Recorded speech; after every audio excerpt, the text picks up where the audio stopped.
नमो अर्हन्ताणं नमो सिद्धाणं नमो आयर्याणं नमो अध्यायाणं नमो लोये सव्यसाहुणम् अर्हन्त सिद्ध साहु हृदयं जीर्णधम वयण पडिमाहु जीर्णनिलयाय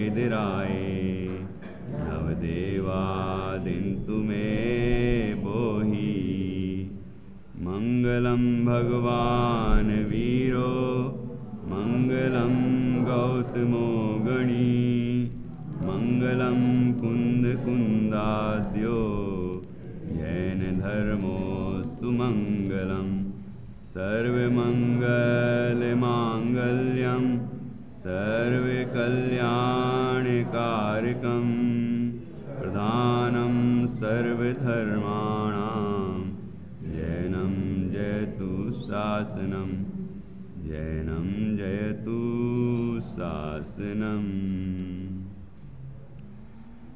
वन्दे तु सौसिद्धे ध्रुवमचलमणोबमं गदिं पते वोच्छामि समय पाहुड मृणमो सुद केवली भणिदम् नमा समय साराय स्वानुभूत्या चकासते चिस्वभावाय भावाय सर्वभावान्तरच्चिदे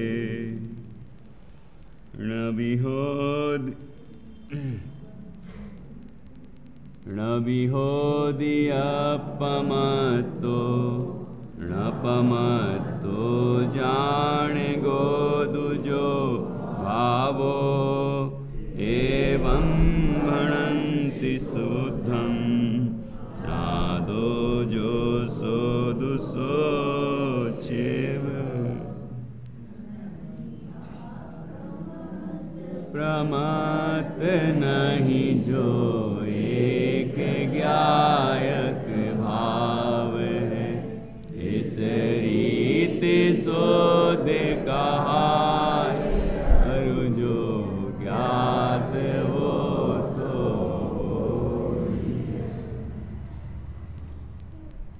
आचार्य श्री कुंद देव द्वारा रचित यह समय सार परमागम है और जैसा इसका नाम है ये छठवीं गाथा से साबित हो गया है, सिद्ध हो गया है कि बिल्कुल सार्थक नाम है कि समय सार में शुद्धात्मा बतलाने की प्रतिज्ञा की है और छठवीं ही गाथा में वह शुद्धात्म तत्व बतला दिया। वह शुद्धात्मा कौन है? हरिओल, कौन है वो शुद्धात्मा? है वो मैं स्वयं हूँ, है कि नहीं?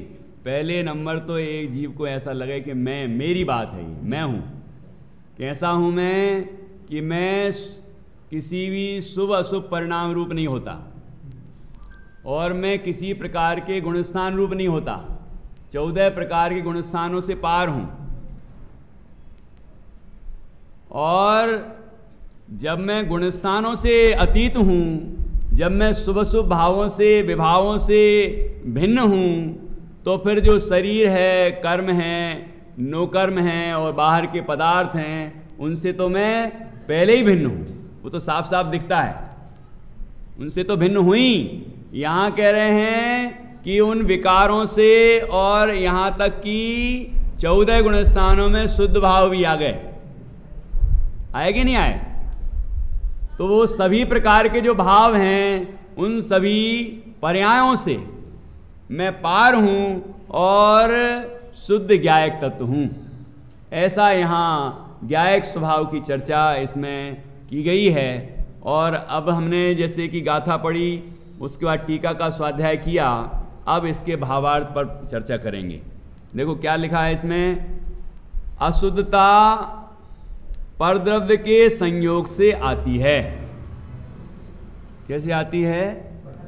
पंडित जयचंद जी छाबड़ा जी ने ये जो भावार्थ लिखा है टीका के अनुवाद के बाद, तो क्या लिख रहे हैं? अशुद्धता परद्रव्य के संयोग से आती है। मतलब क्या हुआ? अशुद्धता क्या है कि वो शुभ अशुभ भाव, वो अशुद्धता है, वो आती कैसे है? वो आत्मा के स्वभाव के आश्रय से आती है। एक दिन चंद्रकांत जी बैठे हैं, हाँ, उन्होंने कहा था कि ये तो निमित्त की बात हो गई। तो मैंने इस पे बाद में और सोचा कि निमित्त क्यों है और निमित्त की चर्चा भी क्यों है। तो टोडरमल जी साहब ने दूसरे अध्याय में लिखा, मोक्ष मार्ग प्रकाशक में, कि निमित्त बिना जो होता है उसे स्वभाव कहते हैं। बाबू जी, निमित्त बिना जो होता है उसे स्वभाव कहते हैं।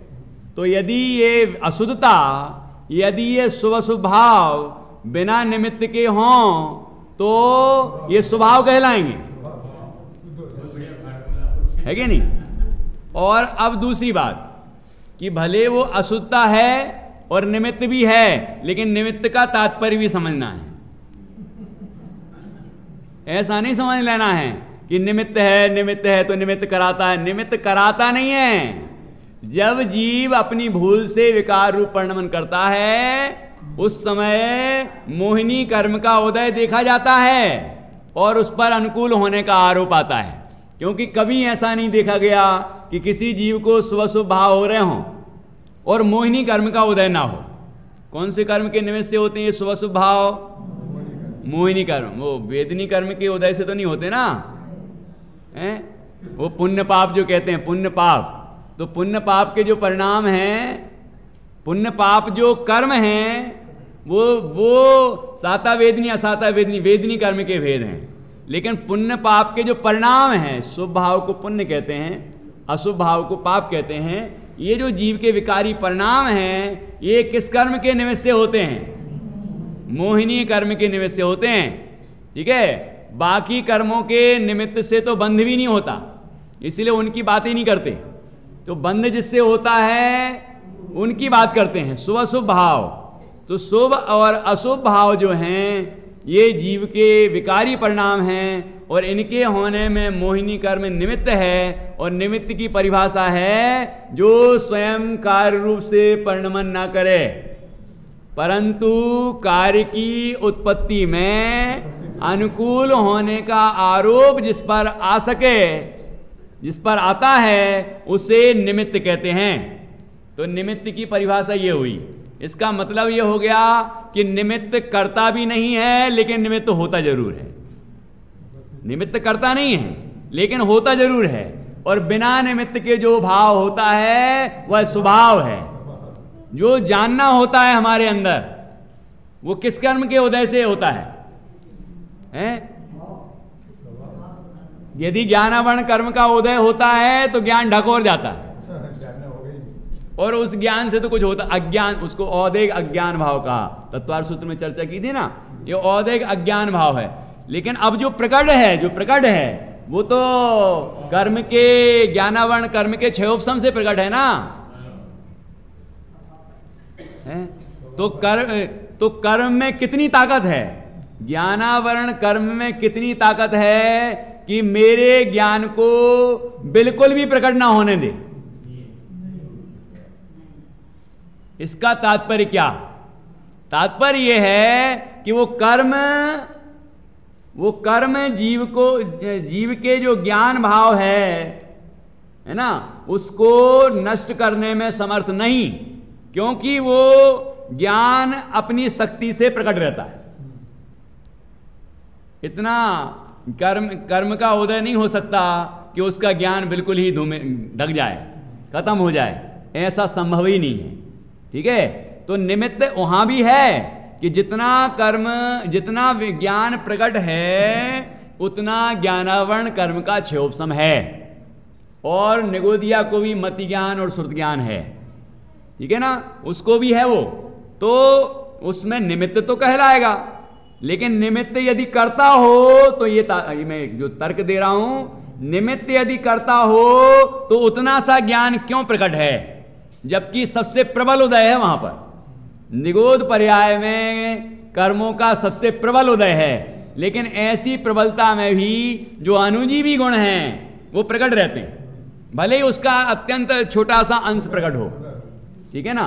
तो इससे पता चलता है कि कर्म निमित्त है लेकिन निमित्त करता नहीं है। ये दोनों बातें हमें समझ में आना चाहिए। ठीक है। कर्म का जहां जिस तरह का संयोग है, अंदर में शुभ शुभ भाव हुए तो उसमें मोहिनी कर्म का उदय निमित्त है, लेकिन उस मोहिनी कर्म ने विकार नहीं कराया। इस जीव ने अपनी भूल से विकार रूप परिणमन किया है, और जब विकार रूप परिणमन किया तो मोहिनी कर्म का उदय निमित्त है, तो उसके साथ इसका संबंध है। कर्म के साथ विकार का संबंध है, मेरे स्वभाव के साथ नहीं है। मेरे साथ हो तो पैदा ही नहीं हो सकता। जीव आत्मा का आश्रय करे, आत्मा को अपना जाने, आत्मा में ही लीन हो तो विकार उत्पन्न हो जाए, यह संभव ही नहीं है। जितना जितना लीन होगा उतना उतना विकार का अभाव होगा। अभाव होगा मतलब पैदा ही नहीं होगा। जितनी स्वरूप स्थिरता होगी उतने विकार पैदा ही नहीं होते हैं। जब स्थिरता पूर्ण होती है तो विकारों का पूरा अभाव हो जाता है, मतलब कोई विकार उत्पन्न ही नहीं होता, ऐसी दशा होती है। तो इस तरह यहां पर जो लिखा है उसका तात्पर्य समझना है। अशुद्धता परद्रव्य के संयोग से आती है। उसमें मूल द्रव्य तो अन्य द्रव्य रूप नहीं होता। मूल द्रव्य तो अन्य द्रव्य रूप नहीं होता, मात्र परद्रव्य के निमित्त से अवस्था मलिन हो जाती है। क्या होता है? मूल द्रव्य मतलब जो द्रव्य का स्वभाव है, ठीक है ना, द्रव्य का जो स्वभाव है वो मलिन नहीं होता। क्या होता है फिर कि द्रव्य में जो पर्याय होती है वो अवस्था, वो मलिन होती है। वो मलिन होती है मतलब राग द्वेष आदि जो विकारी परिणाम होते हैं, शुभ शुभ भाव होते हैं, वो पर्याय में होते हैं। पर्याय में होते हैं, इसका स्वीकार है ना। लेकिन उस विकार के होने के समय भी जीव अपने स्वभाव रूप रहता है। जीव का स्वभाव नष्ट नहीं होता। जीव का जो स्वभाव है वो प्रभावित भी नहीं होता। जीव का स्वभाव विकृत नहीं होता। जीव का जो त्रैकालिक स्वभाव है वो वैसा का वैसा, वही का वही रहता है, उसमें कुछ नहीं होता। ठीक है ना। ऐसा जो स्वभाव है, ऐसा जो द्रव्य स्वभाव है, उसका जीव आश्रय ले। मतलब यह ज्ञायक तत्व मैं हूं जो कभी शुद्ध शुद्ध होता ही नहीं, ऐसा ज्ञायक मैं हूं, ऐसा जो अनुभव करता है, उसके अशुद्धता पैदा होना बंद हो जाती है और शुद्धता प्रकट होना शुरू हो जाती है और आनंद की अनुभूति हो जाती है और दुख का अभाव हो जाता है। ये इसका स्वरूप है। तो यहां क्या लिखा कि उसमें मूल द्रव्य तो अन्य द्रव्य रूप नहीं होता। मतलब मूल द्रव्य जो है वो विकार रूप हो जाए या परद्रव्य रूप हो जाए, वो जड़ हो जाए, ज्ञायक भाव से जड़ भाव रूप हो जाए, ऐसा होता नहीं है। उसमें मूल द्रव्य तो अन्य द्रव्य रूप नहीं होता, मात्र परद्रव्य के निमित्त से अवस्था मलिन हो जाती है। ठीक है। इसीलिए कहते हैं वास्तव में तो द्रव्य शुद्ध ही है, क्योंकि अवस्था मलिन हुई है। उसको हमने गौण किया और क्या कहा कि शुद्ध ही है, त्रिकाल शुद्ध है। और एक ऐसा नहीं कि थोड़ी देर के लिए शुद्ध है, त्रिकाल शुद्ध है। ठीक है। अवस्था में मलिनता हुई है और मलिनता हमारी भूल से हुई है। ठीक है। वो स्वभाव के लक्ष्य से नहीं हुई है कि नहीं। तो अब आगे देखिए, द्रव्य दृष्टि से तो द्रव्य जो है वही है, और पर्याय अर्थात अवस्था दृष्टि से देखा जाए तो मलिन ही दिखाई देता है। ये किसको देख रहे हैं? दो दृष्टियों से। इसको भी समझना बहुत जरूरी है कि देख किसको रहे हैं। नहीं, द्रव्य दृष्टि से किसको देखा और पर्याय दृष्टि से किसको देखा, समझना है ये बात। द्रव्य दृष्टि से भी आत्मा को देखा और पर्याय दृष्टि से भी आत्मा को देखा। बाबूजी ध्यान से सुनना, ऐसा नहीं कि पर्याय दृष्टि से पर्याय को देखा और द्रव्य दृष्टि से द्रव्य को देखा। द्रव्य दृष्टि का जो विषय है उसको भी द्रव्य कहते हैं, ठीक है, और प्रमाण का विषय है उसको भी द्रव्य कहते हैं। द्रव्य स्वभाव को भी द्रव्य कहते हैं। संक्षेप में वो द्रव्य स्वभाव का तात्पर्य है कि उसमें तो पर्याय भी है, किसमें? द्रव्य में, लेकिन उसका जो द्रव्य स्वभाव है, द्रव्य का जो त्रैकालिक स्वभाव है उसको द्रव्य स्वभाव कहते हैं। और द्रव्य स्वभाव से देखा जाए तो उसमें मलिनता होती ही नहीं। तो मलिनता नहीं होती तो निर्मलता होती है क्या? कि प्रकट होने वाली जो निर्मलता है वो भी नहीं होती वहां। द्रव्य स्वभाव की बात कर रहे हैं। जब द्रव्य स्वभाव की बात की तो वहां पर्याय गौण है, कोई भी पर्याय हो, तभी तो गुणस्थानातीत देखेंगे ना, है कि नहीं? वीतरागता से भी रहित देखेंगे कि नहीं देखेंगे? तो उस तत्व को देखना है। तो द्रव्य दृष्टि में पर्याय शामिल नहीं है। तो द्रव्य दृष्टि से तो द्रव्य जो है वही है। तो जब उस द्रव्य की दृष्टि हो जाएगी और सम्यक दर्शनादिक प्रकट हो जाएंगे तब तो कुछ और हो जाएगा, तब तो कुछ और हो जाएगा। कि कहां से देख रहे हो ये बताओ पहले, द्रव्य दृष्टि से देख रहे हो कि पर्याय दृष्टि से देख रहे हो? जब कहा कि द्रव्य दृष्टि से तो द्रव्य जो है वही है, और पर्याय दृष्टि से देखा जाए तो मलिन ही दिखाई देता है। कब की बात है? जब मलिन पर्याय हो रही हैं तब की बात है। ये अरहंत और सिद्धों की बात थोड़ी है। किसकी बात है? हमारी और आपकी बात है। ये वर्तमान में जो शुभ परिणाम हो रहे हैं उनकी अपेक्षा बात है कि जब वहां से हमने देखा पर्याय से तो कैसा दिखता है? द्रव्य दिखता। कौन है? द्रव्य। और द्रव्य दृष्टि से भी कौन दिखता है? द्रव्य। ये बात समझने की है, ठीक है ना? नहीं तो जैसे कहा जाता है द्रव्य तो अशुद्ध होता ही नहीं, द्रव्य तो अशुद्ध होता ही नहीं, तो उसका तात्पर्य द्रव्य दृष्टि का विषय जो भूत जो द्रव्य है वो अशुद्ध नहीं होता। द्रव्य का जो त्रैकालिक स्वभाव है वो अशुद्ध नहीं होता, मूल द्रव्य अशुद्ध नहीं होता, ठीक है ना? तो पर्याय द्रव्य में शामिल है कि नहीं, ये प्रश्न उत्पन्न होता है कि नहीं? ये द्रव्य स्वभाव में शामिल नहीं है, लेकिन द्रव्य में तो है। द्रव्य में है मतलब प्रमाण का विषय। जो द्रव्य है गुण पर्याय रूप है, गुण पर्यायवान है जो, और सद्द्रव्य लक्षण है जिसका, उत्पाद व्यय द्रव्य युक्तम सत और सद्द्रव्य लक्षणम, ऐसा जो द्रव्य है वो प्रमाण का विषय है, ठीक है? उसमें कुछ गौण नहीं है। प्रमाण में मुख्य और गौण नहीं होता। मुख्य और गौण किस में होता है? नय में होता है। तो यहां पर नय दृष्टि है, शुद्ध नय की दृष्टि है। द्रव्य दृष्टि मतलब शुद्ध नय की दृष्टि। तो शुद्ध नय से जब देखते हैं तो मूल द्रव्य वही का वही दिखता है, उसमें कुछ नहीं होता, ठीक है? और उसी को देखना है। उसको जो देखता है अशुद्धि दूर हो जाती है और शुद्धि उत्पन्न हो जाती है और आनंद प्रकट हो जाता है, दुख दूर हो जाते हैं। ये देखने की कला है, ठीक है? तो द्रव्य दृष्टि से तो द्रव्य जो है वही है, और पर्याय दृष्टि से देखा जाए तो मलिन ही दिखाई देता है। इसी प्रकार आत्मा का स्वभाव, अब देखो ये मलिन ही दिखाई देता है, अब इसको समझ लें जरा। जैसे स्फटिक मणि का आचार्यों ने उदाहरण दिया।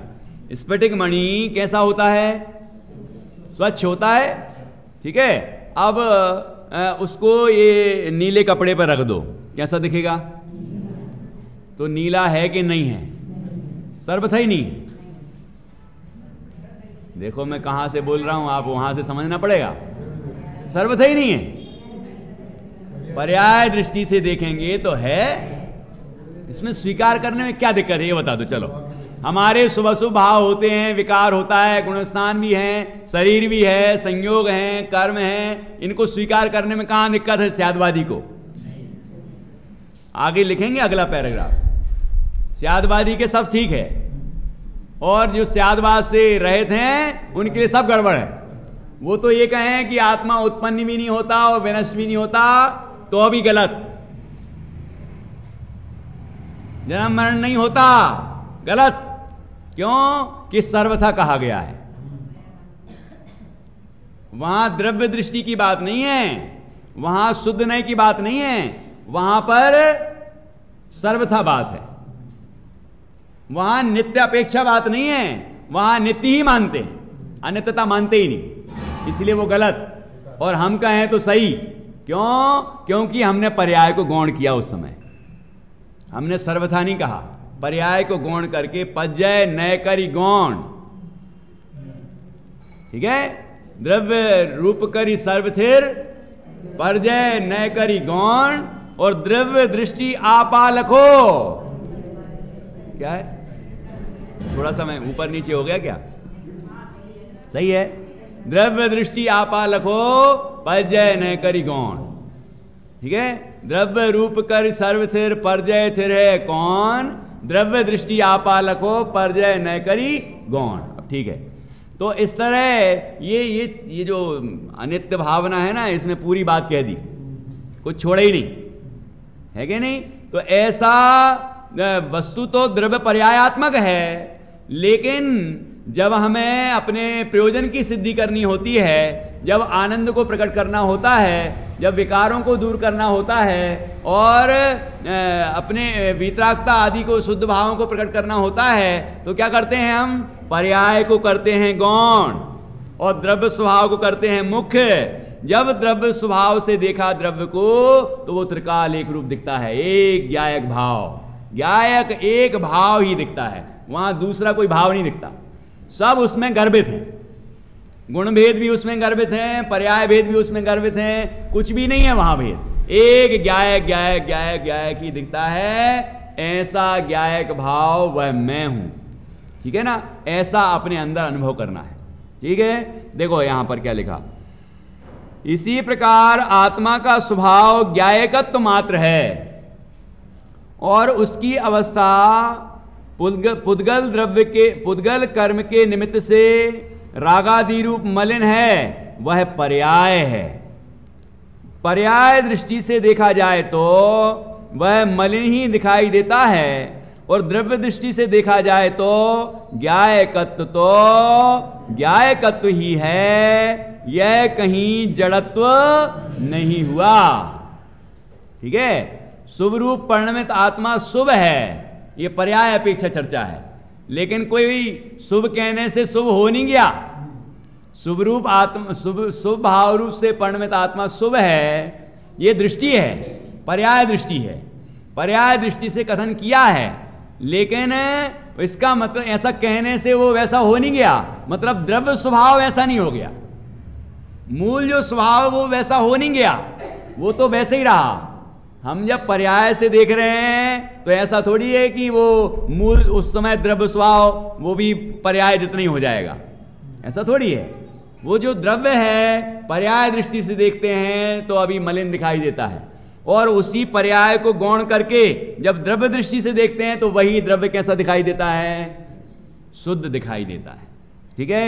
यहां द्रव्य दृष्टि को प्रधान करके कहा है, देखो बिल्कुल स्पष्ट कथन, कोई यहां पर भ्रम की गुंजाइश ही नहीं है। यहां द्रव्य दृष्टि की प्रधानता से कहा कि प्रमत्त भी नहीं, अप्रमत्त भी नहीं, 14 गुणस्थान रूप भी नहीं, शुभ शुभ भाव रूप भी नहीं, ऐसा एक ज्ञायक भाव हूं। ये एक ज्ञायक भाव जो कहा वह द्रव्य दृष्टि से कहा है, यहां द्रव्य दृष्टि को प्रधान करके कहा है। जो प्रमत्त अप्रमत्त के भेद हैं वे परद्रव्य की संयोग जनित पर्याय हैं, ठीक है। अब यहां पर प्रमत्त अप्रमत्त का एक अर्थ तो किया था शुभ और अशुभ भाव, तो वो तो परद्रव्य की संयोग जनित पर्याय है, ठीक है। अब इसके बाद जो वीतराग भाव है, जो वीतराग भाव है, मतलब सारे विकार तो आप ले लो, चलो ठीक है, इसमें ले लिए, सब परद्रव्य की संयोग जनित पर्याय हैं, लेकिन जो वीतराग भाव है वो किसकी जनित पर्याय है? वो पारिणामिक भाव है क्या? वीतराग भाव जो प्रकट हुआ है वो पारिणामिक भाव है क्या? केवल ज्ञान पारिणामिक भाव है क्या? कौन सा भाव है? क्षयक भाव है, वो कर्म के क्षय से उत्पन्न हुआ है, तो क्षय भी तो निमित्त है, तो जहां जैसा निमित्त हो वहां वैसा समझना, जहां क्षय निमित्त हो तो क्षय से समझना, जहां उदय निमित्त हो तो उदय से समझना, क्षयोपशम निमित्त हो तो क्षयोपशम से समझना, जैसा है कर्म का उदय सत्ता क्या है, बंध सत्ता उदय उदीर्णा वगैरह है ना अवस्थाएं, तो जिस अपेक्षा चर्चा चल रही है वैसा समझना, ठीक है। तो यहां पर वो सब संयोग जनित पर्याय, ठीक। तो वहां कर्म का क्षय, ये संयोग मतलब इसका अभाव, कर्म का अभाव होना हुआ तब वो प्रकट हुई है। हुई तो स्वभाव के लक्ष्य से ही है, लेकिन वो त्रैकालिक स्वभाव नहीं है, त्रैकालिक स्वभाव नहीं है, केवल ज्ञान, ठीक है। तो परद्रव्य जो प्रमत्त अप्रमत्त के भेद हैं वे परद्रव्य की संयोग जनित पर्याय हैं। यह अशुद्धता द्रव्य दृष्टि में गौण है। अशुद्धता को क्या किया है यहां पर, गौण किया है। और गौण कैसे किया है, ऐसे नहीं करना कि जब गौण करने के बाद अपने को ज्ञायक अनुभव करने लगे तो नहीं वो अशुद्धता हो तो रही है, नहीं मैं निषेध कैसे कर सकता हूं पूरा कि है ही नहीं, है ही नहीं, है ही नहीं। ऐसा ना हो कि है ही नहीं कहते कहते मैं फिर वो पर्याय है ही नहीं मान लूं कि नहीं, कुछ नहीं होगा। दृष्टि साफ है ना, दृष्टि स्पष्ट है ना, तो आप काहे को बार बार विकल्प करते हो कि नहीं पर्याय है ही नहीं, है ही नहीं करेंगे तो ऐसा ना हो कि है ही नहीं, कि जहां से देख रहा हो वहां है ही नहीं। कहां से देख रहे हैं कि द्रव्य दृष्टि से देख रहे हैं, द्रव्य दृष्टि से देख रहे हैं तो वहां पर्याय कहां से आ जाएगी, तो चिंता क्यों करना, वो होगी।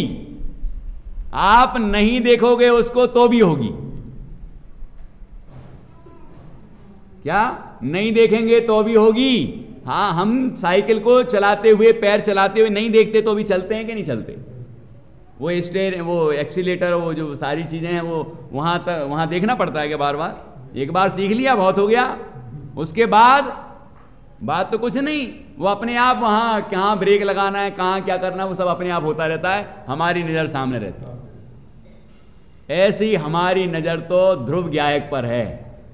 और पर्याय जो हैं, मलिन पर्याय उत्पन्न होना बंद हो जाती हैं और शुद्ध पर्याय उत्पन्न होना शुरू हो जाती हैं। दुख उत्पन्न होना बंद हो जाता है और आनंद उत्पन्न होना शुरू हो जाता है। जीव तो अपने को एक ज्ञायक भाव देखता है, ठीक है, वो सारा काम अपने आप होता है। तो यहां यह अशुद्धता द्रव्य दृष्टि में गौण है। गौण है को कहते हैं व्यवहार है, गौण की है, व्यवहार है। अशुद्धता व्यवहार से कही थी, वो परमार्थ नहीं है, वो त्रैकालिक स्वभाव नहीं है, द्रव्य स्वभाव नहीं है, वो अभूतार्थ है, असत्यार्थ है, उपचार है। द्रव्य दृष्टि शुद्ध है, और द्रव्य दृष्टि कैसी है, शुद्ध है, अभेद है, निश्चय है, भूतार्थ है, सत्यार्थ है, परमार्थ है। इसलिए आत्मा ज्ञायक ही है, उसमें भेद नहीं है, इसलिए वह प्रमत्त अप्रमत्त नहीं है। कैसा है, एक ज्ञायक भाव है। तो प्रमत्त अप्रमत्त नहीं है। जब जीव ये अनुभव करता है तो फिर प्रमत्तता और अप्रमत्तता दूर होती है कि नहीं होती है, मतलब शुभ अशुभ भाव यहां अर्थ किया है, वो शुभ अशुभ भाव दूर होते हैं कि नहीं होते हैं।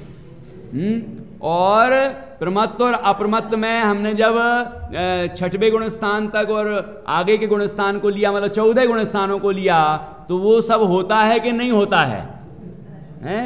यहां जब जैसे ही ज्ञायक अनुभव किया तो चौथा गुण स्थान प्रकट होगा कि नहीं होगा, लेकिन चौथे गुण स्थान रूप मैं हूं ऐसा देखने लगेगा क्या,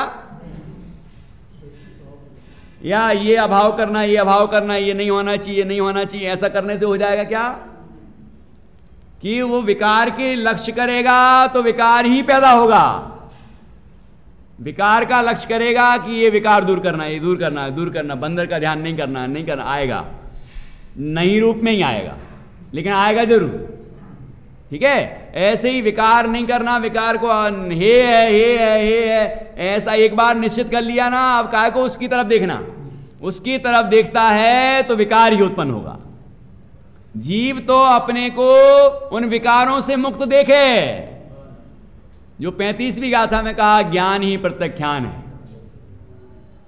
है कि नहीं, ज्ञान ही प्रत्याख्यान है। जैसे ही हमने ये जाना कि मैं शुद्ध ज्ञायक हूं, पर द्रव्यों से परभावों से मुक्त हूं, विकारों से मुक्त हूं, दुख से मुक्त हूं, मुझे दुख नहीं होता।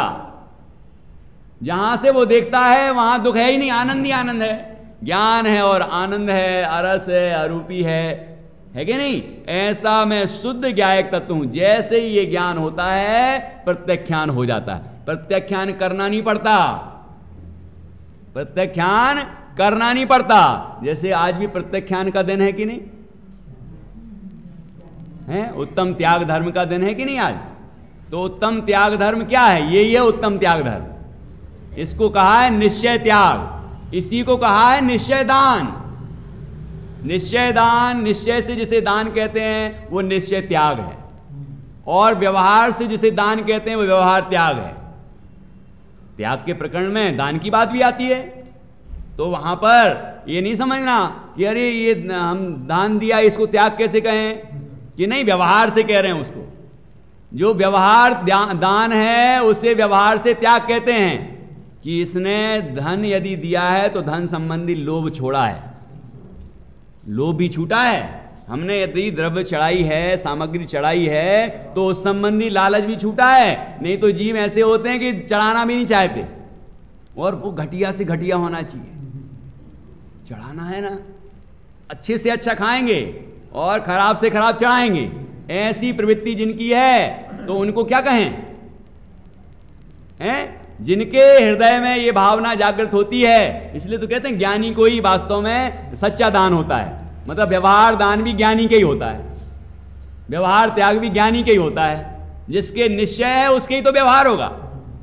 नहीं तो सोचता है कि मैं दे रहा हूं, मैं दे रहा हूं, मैं दे रहा हूं, ऐसा सोचता है मैं दे रहा हूं। दान दे मन हरस विशेष है, लेकिन ये सोच अहंकार विशेष है। इसको लगता है मैं दे रहा हूं। अरे तुम दे क्या रहे हो? हैं? वो तुम्हारा है क्या जो दे रहे हो?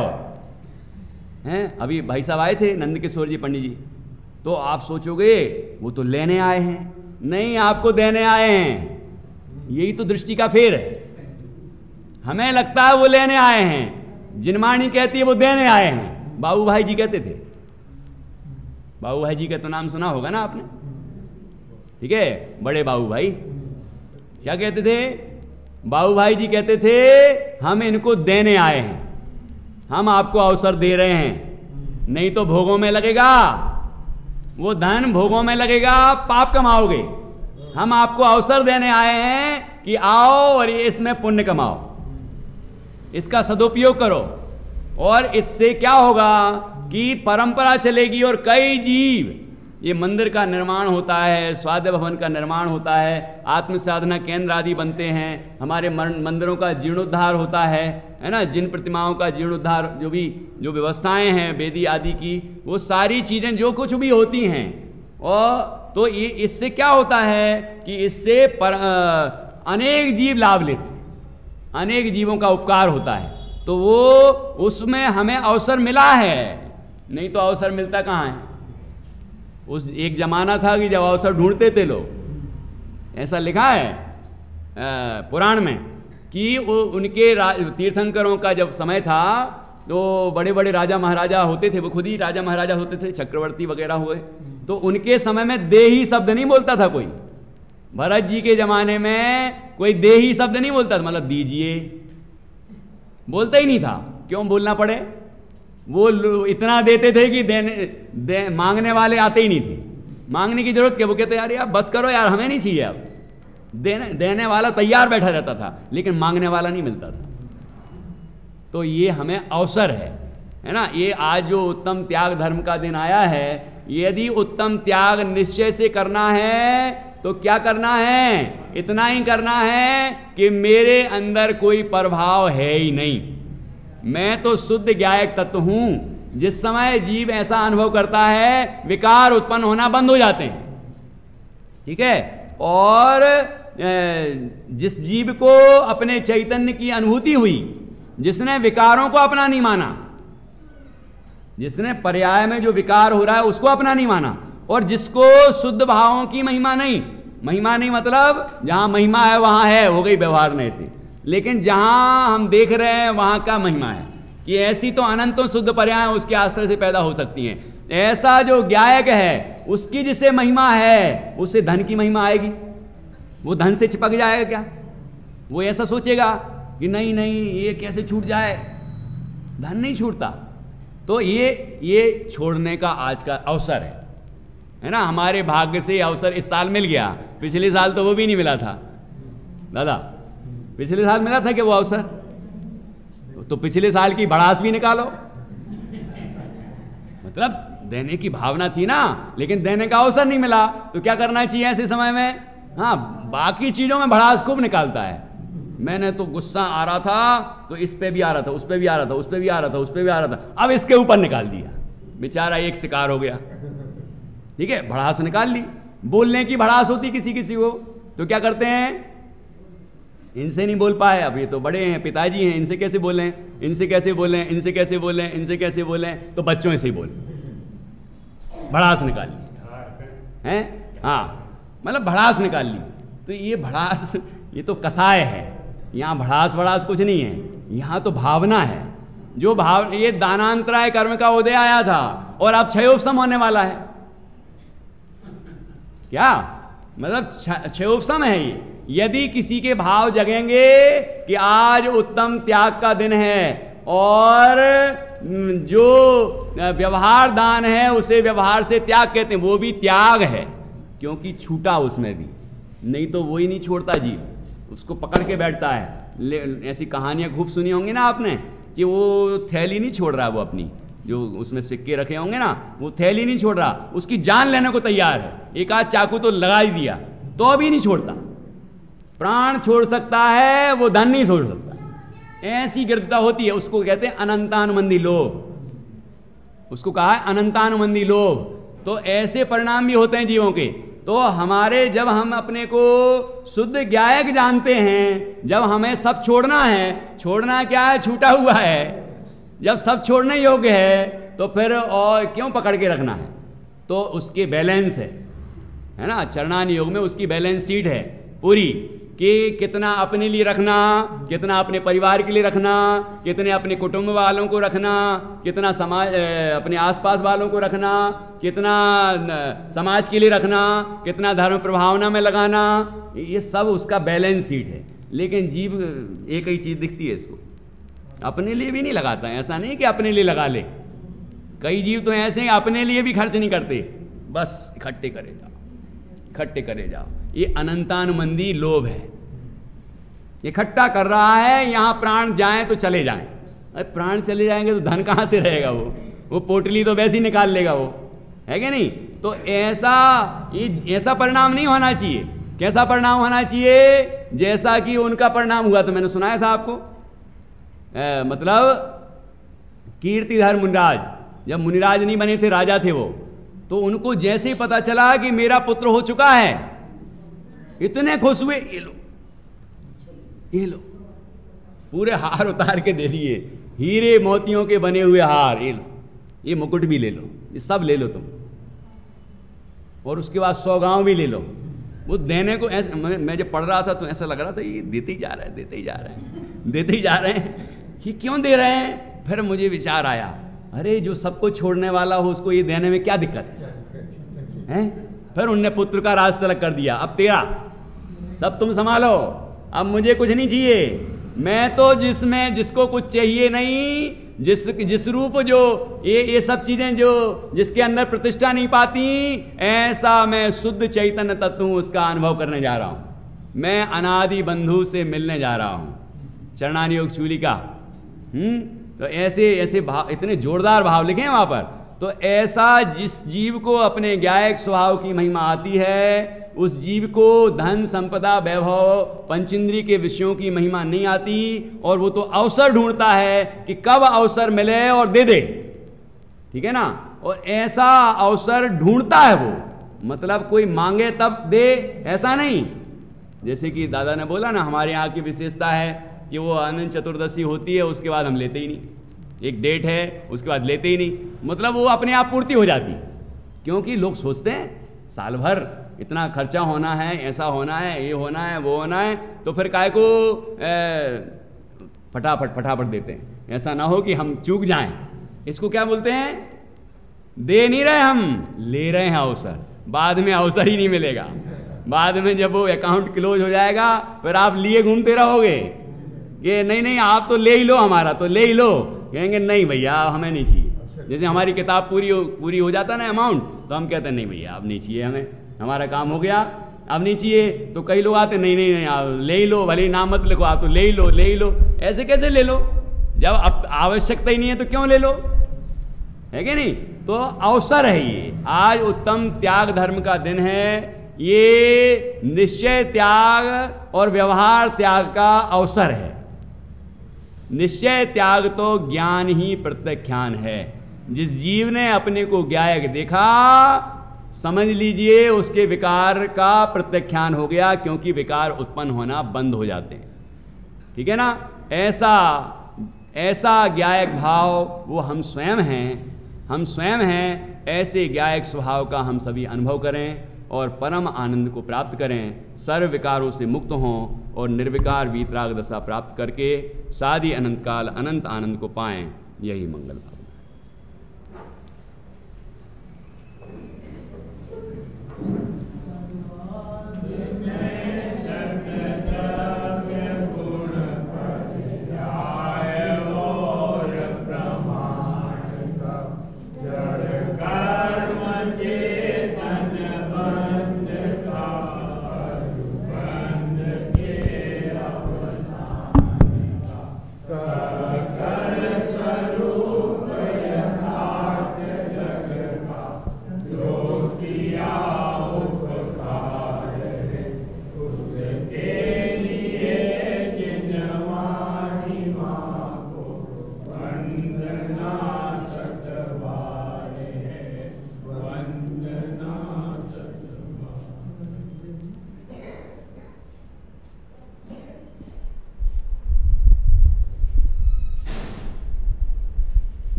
निर्वाणी माता की जय, महान धर्म की जय, पर्व की